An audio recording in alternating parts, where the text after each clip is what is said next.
So your background is in gaming, Zynga, Take-Two, Kabam, where like LTV modeling, cohort analysis, and payback period thinking have been kind of operational requirements for a decade. And now with B2B SaaS companies where many of these practices are still kind of aspirational, what are operational disciplines from gaming that when you bring them into a SaaS company produce the fastest kind of like change or aha moment? What do SaaS growth teams consistently not measure that gaming teams would consider insane to operate without? Yeah, I think part of it is taking a step back and actually looking at like SaaS and D2C or sort of gaming marketing or UA as like similar. There's like a decent overlap on that sort of Venn diagram, but there actually are some significant differences. And also then if you look at the origins of them, right, where SaaS has been around for ever. And then gaming kind of came about when mobile took off and we had the IDFA, the ability to kind of hyper target very specific users on phones that really shaped and kind of developed how mobile gamings were pushed from a marketing perspective. So the fact that like gaming kind of started with its like hyper granular, like we can actually build lists of very specific individuals. And that's essentially what developed into mobile gaming. SaaS kind of developed in its own web world and very much in a different attribution world, right? Mobile had that ability to kind of specifically target those specific IDFAs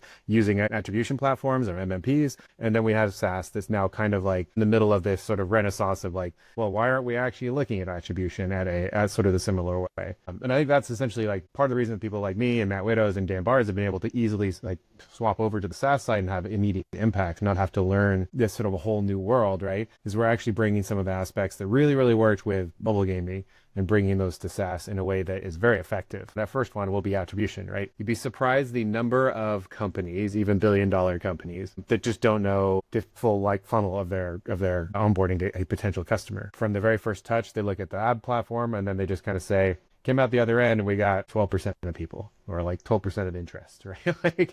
like it's like that's not how this kind of works. Like you should be able to tell me every step of the way, and every time someone clicked on an ad of yours or interacted with some content or some thought leadership stuff, or anytime anybody came into any of your ecosystems or interact with anything that you have out there from a paid marketing perspective, should be tracked and be able to kind of tell you the full life cycle. And I think that's step one. Related to that is step two, is that when you look at like what's your CAC, and they're like, I don't know, I just looked at the first number and I divided it by the last number. It's like, yeah, I mean, that's true. That is a very rudimentary way of doing that. But like, you haven't broken it up by ICP, you haven't broken it up by like campaign or platform, right? There's like a whole bunch of stuff that kind of goes on there where they like to look at like a lump number, where we like to look at it from, especially in the gaming side of things, where we looked at it from like a very, very granular perspective by, you know, at the most basic level of like the splitting between iOS and Android. But then, you know, as we kind of got into it, it's like, well, what are our whales? And we should be bidding more on those, right? So we need other campaigns that are kind of out there prospecting, looking for other people to come in and enjoy this game. And those will be a different bid. We're kind of bringing some of that mentality to SaaS, and like a lot of SaaS companies are kind of catching up on that front too. They begin to need to look at this at a very granular level, because a dollar spent on one platform isn't a dollar's worth of marketing necessarily. Not all of them are built equally. And just to clarify, because I'm not sure how ingrained this term is yet in the B2B SaaS world, wells, you're meaning like really, really high paying, high value customers, right? Yeah, so in mobile gaming, the vast majority of the budget, the sort of revenue generated comes from a minority of the users, right? Usually like, 15-20% of users are going to be 80+% of your revenue. For the most part, like there's some varying depending on the genre in the game, that kind of stuff. It's a little different from SaaS, whereas in mobile gaming, can be anywhere from like you just did a beginner offer and we never saw you again, it's probably about $5, $4.99, or maybe a little bit even lower, to people who are spending upwards of 6-7 figures a year on these mobile games. MAVAN works a lot with companies transitioning from founder-led go-to-market to like a real growth system. What does this transition actually look like when it goes well? Walk us through like an example where you helped a company make this shift.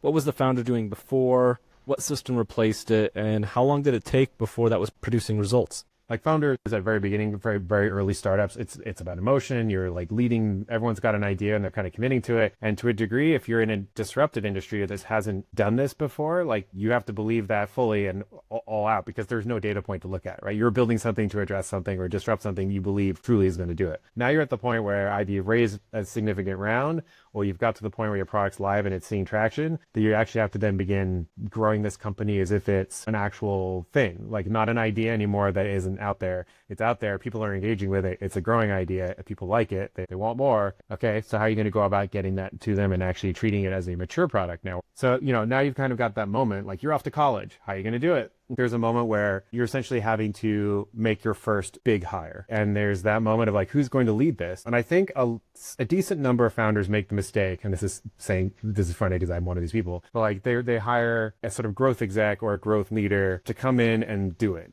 And that's a very limited number of people. There aren't many people like me who are both willing to do the strategy and all the execution and do the board meetings and do all the other stuff you kind of need to do in the startup world. We tend to like, either you do all of the execution and that's kind of your world, or you're in the strategy thing and you want to manage a team. And with startups, like there's no budget to hire you a full team. So that's why I should think that people should find out exactly what's working, right? So if you've got some founder-led stuff and they're running some Facebook campaigns and Google and that kind of stuff, and they're doing whatever those platforms say you're supposed to do, because they all have these like bright red notifications, like make sure you're checked all the boxes, right? Which is really good at spending budget and not necessarily so great at finding the exact people you want. And so you need to hire somebody that can actually answer those questions for you. Right? Finding a very good one, and they aren't necessarily super cheap either, is harder to do than you think it will be. And also takes an element of risk. And that's part of the reason why I think it's a dangerous choice, right? Like you have to make this choice. You have to pivot to, this maturing curve to actually get some additional revenue to kind of grow the business as a whole. But it's going to take some risk on both that pivot and on who you're going to hire.